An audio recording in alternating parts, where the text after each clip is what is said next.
Hello, this is Jennifer. Glad you're here. A few months ago, I went live over on the Spellbinders channel, and I noticed that some of the products that I used during that live are now on sale. So I thought I'd take out my portion of the live and bring it here to my channel so you can see these cards in action. Now, the best part about this is a technique you can do with any products. It allows a element on the front of your card to really stand out and look like it's floating on display. Again, many of these products are on sale. I have the information in my description below. Even the scissors that I love so much are on sale. These cards were a lot of fun to make, and I hope you enjoy this edited replay. So this is the card that I'm going to focus on making today, and then I have an extra example here. Now, the cool thing about this card is it flattens to go in your envelope, so you can see how flat that gets. But then it also, see, it pops up. And so it really gets a lot of dimension when you stand it up on display. And when it stands on your desk, the bottom of the book here sits like along the desk along with the card. So you get this really cool, can you see that? A really cool kind of pop-up effect here. And this is something that isn't hard to do. All you need for the pop-up effect is some cardstock and a scoreboard. That's all you need. So I do also have, I'll be making this card, but this one is really the same technique. You can see it's all popped up here. Let me try to get a side view. You can see it's popped up there. With this one, I also incorporated the stitching die. So I'm not going to show this one today, but it's done very, very similar. So I did, because there's so much die cutting in these projects today, in this project, I went ahead and did some die cutting off screen, but I wanted to talk to you about the colors of cardstock I use. Now, here's the thing. I used colors that were inspired by Jana because I, like all of you, am a big fan of her work. So I did a dark background with the bright colors on top. And so you can see I've got the dark navy cardstock. So let me just show you the colors that I'm using today, because these are all from Spellbinders. That navy that I'm using is the Cosmic Sky, which is one of my favorite navies. It's like a bright blue navy, not like a dull navy. Does that make any sense? So it's definitely one of my go-to navy colors. And then I also have Waterfall and Lagoon. Those go nicely together. And we have Peach Sorbet and Terracotta. And then Rainforest and, how do you say that? Peridot? I don't know how to say it. But anyways, these two go very nicely together also. Then we have more of our neutral colors. I have the Silver Fox, which is a great light gray color that's nice to use instead of a white, and then the graphite. So these are the colors of cardstock that I use today, but you can definitely use whatever cardstocks you may have. Now let's look at the products I'm using today. You can see mine are very well loved here. I have this is the large die of the month for March. And then this, I believe, is the stitching die of the month. I just put them on magnetic boards so I didn't lose pieces while I was talking here. And then I'm also going to use this little extra Spellbinder set from their Postage and Parcel collection. The reason I'm using this is I just wanted to use that little heart die there. So really it's for this little heart on the house. You could definitely skip that if you wanted to, but I think that little pop of pink is really fun. Okay, and then we also have the 3D embossing folder for March, the March Club. The nice thing about what I really love about Spellbinders embossing folders is the size. So you can use these on an A2 card, you can use these on a 5x7 card, a slimline, and I really like the versatility of that because I know a lot of people make 5x7 cards, and me, I just like to make them every once in a while. I think it's a fun way to kind of change up and kind of get a refresh on your card making. I did the die cutting ahead of time just to save some time. Now I'm going to do these books here first. And notice what I've done is I did the die cutting from a light cardstock for the top layer and then a darker cardstock for the bottom layer. So this is these are the colors that I showed you before, right before I started here, and I'm putting strong liquid adhesive on the back of it and then adding the darker color behind it. So this will give us that little bit of darker color popping through. Let me talk about those containers while this dries here. These containers are from Spellbinders. I don't have my lid here. I'll show you on a bigger one. They come in two sizes. There's this large size and then the medium size, and that has a lid that comes on it. But my lid for this little one is on the other side of the room. So here's the large one, and you can see the lid snaps in, so you can stack these very well. And you can also stack them without the lids on. So these are all stacked without lids on. One thing that I like to do to make it easier to take the lid off is I put a little piece of tape on the end so I can just pull that tab and open it very quickly and easily. But these are fantastic because you can see the bigger one here, I can put all my card-based stuff in. You can also fit it in a smaller one. So this is an A2 card, well, no, that's not. Here's an A2 card panel, and you can see it fits in there very nicely. So I find these very helpful as I'm like planning out what I'm gonna do, or you know, in this case, I did a bunch of die cutting ahead of time and I wanted to have it ready to go. So yeah, these containers are from Spellbinders. I think they're called the Craft Stacks, maybe Craft Stacks, something like that. They just came out with them very recently, and I went and I bought a bunch of them because I think they're fantastic. So now I have these pieces assembled right here. I'm going to do, well, let's go ahead and do our house next. So you can see how handy these, how handy all of these little trays are. So next, I'm coming in with my little house here. Now I cut these from, let's see, let me move some of these out of the way. I cut this from, let's see, white cardstock, the silver fox, and the graphite. Now I'm just assembling these to just get some dimension to them. I am a big fan of dimension, but keep in mind, a lot of crafters like to use a lot of dimension, but that doesn't mean that that's how your cards need to be. You may prefer to go with less dimension so that you can put it through the mail with no problem. It's really up to you. All right. June asked, how much product would one craft Stax hold? I don't know. So there you can see the thickness of it. This is the medium size, and the larger is the one that you see here. So I don't know how deep those are, maybe 3/4 of an inch. I want to add white into the windows here, but remember that this is open. There's nothing to glue it to. So I'm going to show you how I like to cheat when I craft. Cheating is welcome and okay in the crafting world. I'm putting a piece of tape on the back here, okay?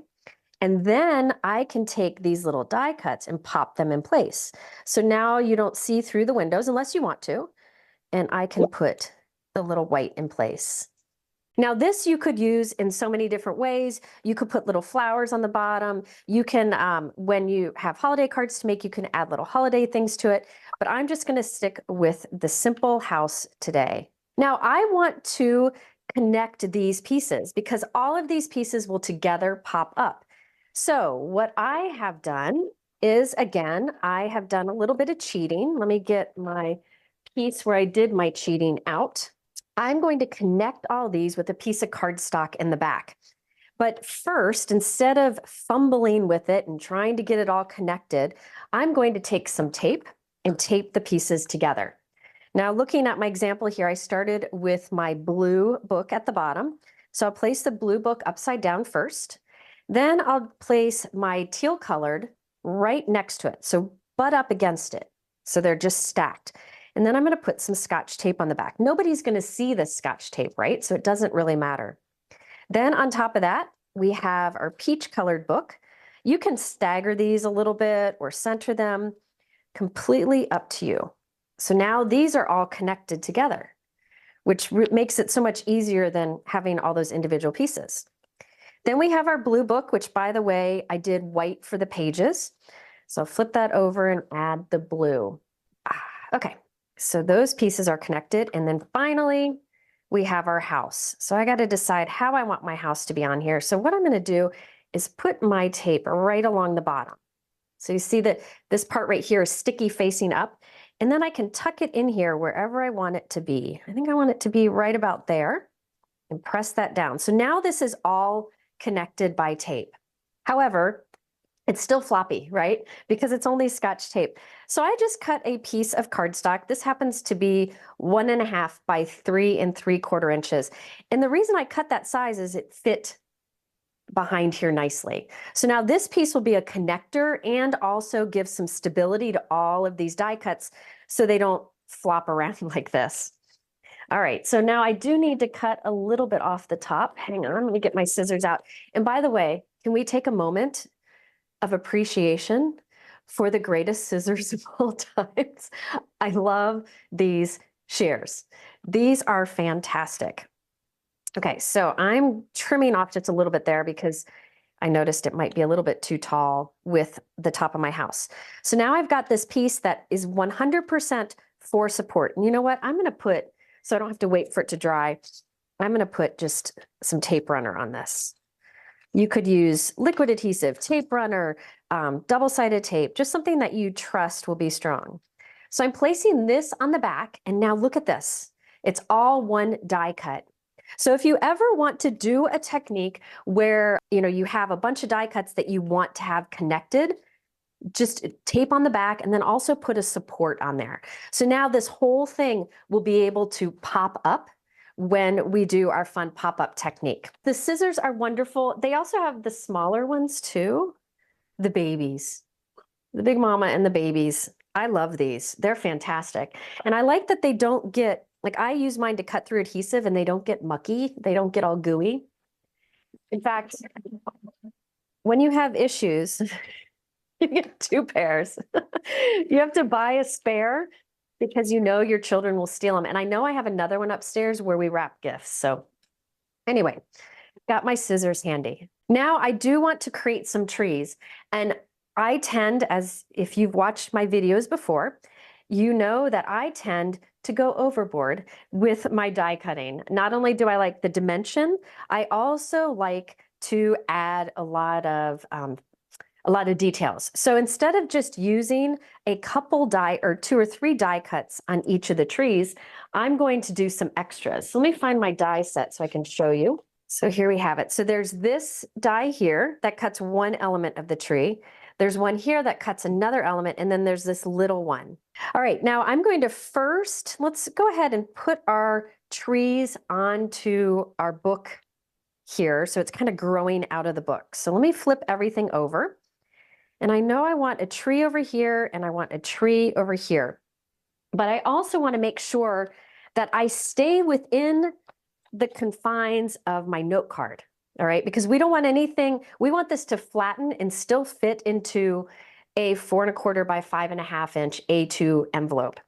So here I have my A2 card base. I will use this for my card in a moment, but this is the size of my overall card in the end. So I want to make sure that everything I do stays within this outside edge. So I'm going to put my card down here onto my desk so I can make sure I don't make it so my trees are sticking off the side. Now, if you want your trees to stick off the side, you definitely could. Just use a bigger envelope. There's no reason to not. You could always use a 5 by 7 envelope with a smaller card inside. So I put a little drop of liquid adhesive, something really strong, right here on the book, right there. And I'm going to place one of my trees like right about there. Now, I want to really make sure that that holds, and I don't want to wait for it to dry. So I'm going to put a little piece of Scotch tape on it too. So this is only attached by that tiny little spot. So I do want to make sure I use something strong. And for me, that's liquid adhesive and then a piece of Scotch tape on top, just to be sure. And again, nobody's going to see the back of this, so it doesn't matter. I will say one thing that I think is really important with this particular card design is these trees right here. Those are pretty thin and delicate die cuts, aren't they? So I want to make sure that they aren't flimsy. So each of these trees I die cut twice and glued them together. So these are 2 die cuts thick, so that's why they're nice and strong. So I have those adhered and taped. So there's my little trees coming up the top.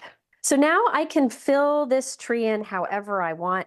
I'm going to try to make both sides look, the same kind of fullness, but I will constantly go back and make sure that I'm staying within the confines of my note card.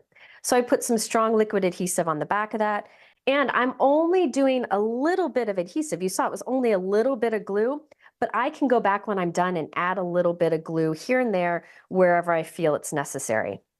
So now here, this one, I can put more glue on. This one's going to go on top. So I know I'm going to sandwich these branches between, and it can also come down and touch the house a little bit. It could go behind the house if you prefer. It really is up to you. All right, so I'm going to I like to put something heavy on top while it dries. You could use an acrylic block. I just have a crystal block here. You really can use anything to kind of give that bit of support. I'm going to put some more adhesive under here. But putting something heavy on it while it dries is always going to end up giving you better result. Now I'm going to make sure this is still fitting, and look it's still fitting. So I'm still good here. I don't want my tree to go up past that because I want it to be able to still fit in my envelope. I also was thinking about, I'm not going to try it, but I saw this splatter white from Spellbinders. I just got this, and it's great for putting tiny little flicks of white. And I thought that would have been fun to do on these die cuts before you added them, so you have little white like blossoms on your flowers. But I didn't do that, and I don't want to risk that right now. And then I think I will come in and cut these little branches that are sticking off. So my trees look a little bit different than the example one, but that just shows you can do your trees however you want. Okay, so now I have my trees, and you can see how everything is still contained within that size. I am going to put a little bit of tape on the back here. So now we have that. The final thing that I can add to these is this is that little heart that is from the die set that I showed you earlier. I just think this is the perfect heart. And in that set, it has a few different sizes. So you have the tiny hearts if you rather something smaller. And then there are the three bigger. I use this size here, but I think I'm heart picky. I'm heart picky, and I like these hearts.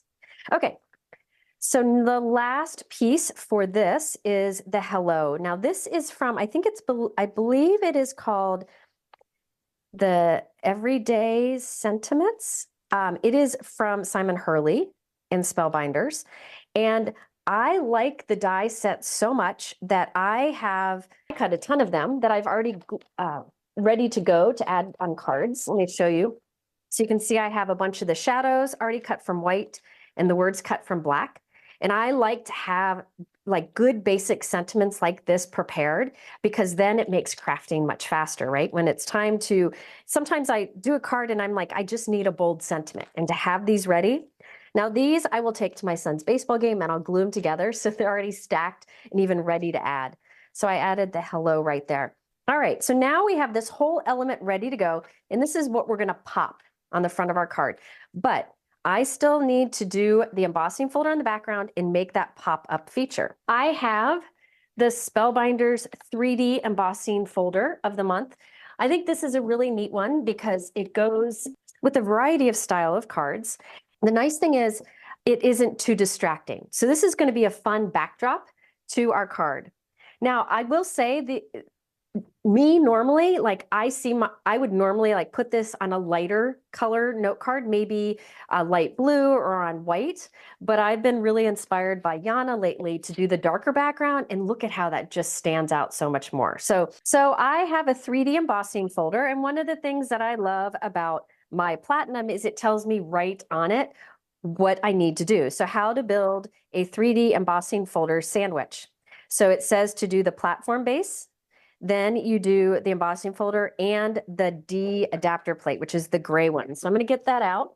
So I think I could open up my note card, right, and put it in so that the back flap of the card is hanging out. But I really want this card to be extra sturdy. So I cut another card panel. This is just a panel, not a folded card, that is the same size as our note card, 4¼ by 5½ inches. So this is the size piece I have. And again, this is that beautiful cosmic sky color that I love so much.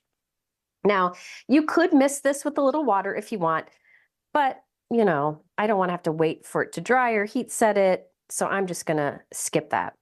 One of the things I like to do when I have an embossing folder with a repeating pattern is I try to put it into the folder so that it fits within the pattern. So kind of where it's hitting up here, here, here, and here is similar. It just makes it a little more pleasing to the eye. So I'm putting that inside of my embossing folder here, and I'm following the sandwich. So now we have that beautiful texture. I think something that would be really cool here would be to just do a background like this, and on each of those dots, maybe add a little gemstone or add a little bit of acrylic marker so you have a little dots with the pattern. A lot of things you can do with it, but today we are just doing a background. Now, normally I would glue this with, you know, like a liquid adhesive or double-sided tape, but we're gonna save a little time here. I'm just using some tape runner. And again, I could have done this embossing folder pattern directly on the front of the note card, but this makes it stronger now. I'm going to trim off a little extra here. Sometimes when you do a panel in an embossing folder, it kind of shrinks the paper, you know, kind of pulls it in. So it's a little bit too short for my note card. So I'm just trimming the bottom of my note card off. So there we go. And look how bright that is. Isn't that pretty? Somebody asked earlier, how do you make sure that your card doesn't flop down? If you have a card and when you open it, it goes like this, kind of flops open, that means the cardstock you're using is too thin. Now this Spellbinders is nice and thick, so that won't happen with this one. But one of the things you can do to really make sure, to make sure that your card base is very heavy and won't flop down is to put an extra piece of cardstock on the inside. So I mentioned this before, and I have this here. Now I have a nice place to write my sentiment. So this is the white cardstock on the inside, and we have the texture on the front, this cosmic sky. So now time for the pop-up. And if you want to make a note of this and keep it somewhere, the way to do a pop-up is always do the 4 inches tall. I showed you the 4 inches tall, and then do the score lines the same way I'm doing. The first scored line I'm doing is at a 1/2 inch. So I've got a scoreboard here, score line at a 1/2 inch. Then next, score line at 1.5. Okay. Then after 1.5, you go to 2.5. And after 2.5, you go to 3.5. So this piece I scored at a 1/2 inch, 1.5, 2.5, 3.5. So now I have these 4 score lines down my cardstock piece. I hope you can see them there. All right, so now I'm going to fold along all of these. And I like to really reinforce that fold line with a bone folder. And you see, I'm folding them all in the same direction. So once I'm done, it'll look kind of like a rectangle, like a dimensional rectangle here, like that. Let me put some white cardstock behind it so you can see. All right. So see how those two ends kind of meet there, and it's kind of like a cube. So this is what's going to go behind it. So I could have gone wide, a little bit wider, but I really didn't need to. As long as the width of this piece fits behind that, you're good to go. Okay, next I am going to use double-sided tape for this. I do recommend using something very strong for this because you don't want this to come undone.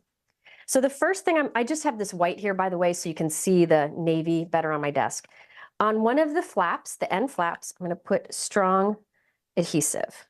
So now I want to put this flap, so I'm going to put the white behind it. So I'm going to fold this flap down. So see how it looks like that there? It's kind of folded over. And the crease right here, I'm going to line up with the bottom of my card and try to center it. I'll show you here in a second. It doesn't have to be perfectly centered, but let me show you. So see how the flap there is glued up right against the bottom. Wait, did I do that right? Yes, I did it right. Just making sure. Okay, so that's glued right along the bottom there. Okay. Now, along this next flap, the other end here, we'll put double-sided tape on that too. So I'm just going to open it up here so you can see it better. Isn't this blue gorgeous? I agree. So funny thing, I'm not a huge navy fan. Like I never wear navy. I think it's because I can never get my navies to match. But I've been using navy more in cardstock and card making lately because of a bright blue navy like this. I don't like a grayish navy. I like this bright blue. Okay, so now I have adhesive on this other flap. What I'm going to do here is the end of this flap will come up and meet the end of the other flap that's already glued down. So I'm just going to take this and fold it around. And the two flap ends will meet together. Let me point to it. They're meeting together right in here. Let me see if I can get that to show better. Right in there. So you end up with this little rectangle that sticks out the front of your card. You want to really press that down, especially since we're gluing this on texture. All right, we're on the home stretch here. This is the last step on this. So you can really put anything you want on to this little thing, as long as when you flatten it, it fits within the card size. All right, so now on the front of that rectangle pop-up here, we're going to put some strong adhesive. Again, make sure you're pretty generous. You want this to stay put. You don't want this to come off in the mail. When you add this, you want to make sure that this is flat. You want this to be flat so that everything will fit into the envelope. So I'm going to take this and I put the bottom of my book right along the bottom of the card. So I'm going to line that up down there. And because I planned it out earlier, you can see it all fits in that rectangle. So now this, when it pops up, see this drops down lower? Can you tell that? When it pops up, this drops down lower than the bottom of the card, but that's okay because when you stand your card up, it's at a little bit of an angle. And so this will hit the table, this will hit the table, and so will this. And it looks like the books, I wish you could see it. It looks like the books are kind of floating in front of your card. If this were, pretend this is the table. See how it just sits on there? And it really pops up nicely. And it flattens to go into a regular envelope. So there you have it. You've got this great dimension. Now, I do recommend, if you do this card, do a top folding card. That way, when see it pops up and this, put the white underneath it, this is sticking down farther, it'll stand up and that hits right there. If you did a side folding card, it wouldn't work as well. So a top folding card is really key. The way you make a top folding card is you take an 8.5 by 11 piece of cardstock, cut it down the middle, the long ways, and then score right in half at 5.5. And there you have that card. And then we have this one here too. And this one we did with the stitching. So on this one, I'll just show you, I know I'm probably taking up too much time, but that's what I always do. I did the white DMC. It's like a white metallic. I don't know if you can see it's iridescent. And I did white stitching on these pieces here. And I did add some of the leaves from this die set also. And you can see I also use that hello. I use those often. So there we have our dimensional cards that pop up wonderfully and stand really nice on display. Now this one, by the way, this might want to slide because it hasn't been flattened. If you go and you flatten that crease really well, because I just opened up, it'll stand fine on display. There we go. There we go. So there you have an edited replay of a card I made on a Spellbinders Live. I will link to the full replay at the end here. If you like this format where I created a card live, but kind of in real time where I went a little bit slower, let me know in the description below. If you're interested in the supplies that I use, they are linked in the description below. And I really appreciate you taking the time to watch this. I'll link to the full live and another related video here if you want some more inspiration. Thanks for watching. I hope you have a wonderful day. We'll see you soon.